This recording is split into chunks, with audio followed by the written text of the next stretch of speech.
আপনি কি চান আপনার সন্তান সত্যবাদী, ভদ্র ও দিনদার হোক?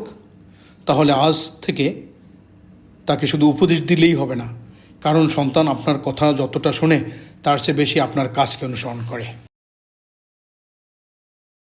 একটি শিশু পৃথিবীতে আসে সাদা কাগজের মতো, নিষ্পাপ, ত্রুটিহীন।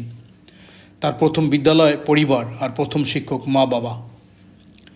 আপনি যদি সন্তানকে বলেন কখনো মিথ্যা বলবে না, অথচ তাকে বলছেন ফোনে ওনাকে জানিয়ে দাও বাবা বাসায় নেই, তাহলে কি হলো?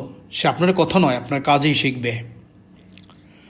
আপনি যদি চান আপনার সন্তান নিয়মিত নামাজ পড়ুক এবং নামাজকে ভালোবাসুক, তাহলে আগে আপনি নিয়মিত নামাজ পড়ুন এবং আপনি যে নামাজ অনেক ভালোবাসেন তা তাকে দেখাতে ও বুঝতে দিন।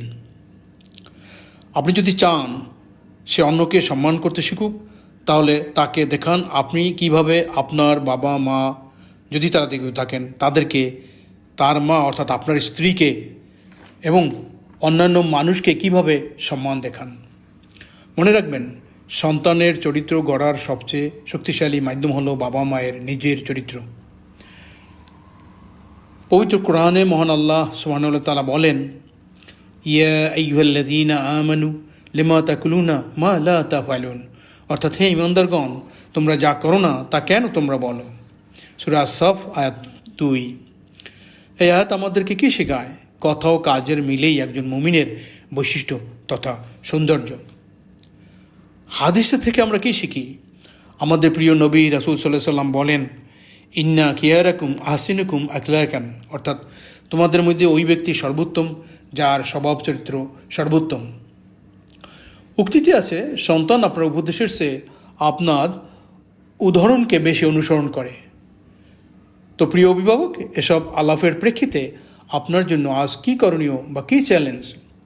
নিজেকে একটা প্রশ্ন করুন, আমি আজ এমন কোনো কাজটা করেছি যা আমার সন্তান অনুকরণ করলে আমি খুশি হব?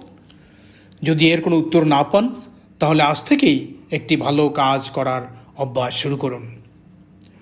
মনে রাখবেন, সন্তানকে মানুষ করার সবচেয়ে সহজ উপায় হলো নিজে সেই মানুষটি হয়ে উঠুন যাকে আপনি নিজের সন্তানের মাঝে দেখতে চান। আপনার প্রতিটি কথা, প্রতিটি আচরণ, প্রতিটি সিদ্ধান্ত আপনার সন্তানের ভবিষ্যৎ চরিত্র গঠনের ফাউন্ডেশনের এক একটি ইট হবে। তাই আজ থেকেই নিজের জীবনকে করুন সন্তানের জন্য সবচেয়ে সুন্দর একটি পাঠ্য বই। ভিডিওটি আপনার বন্ধুদেরকে শেয়ার করে দিন। আর কোনো কিছু জানার থাকলে কমেন্টে আমাকে প্রশ্ন করুন। আল্লাহ হাফেজ।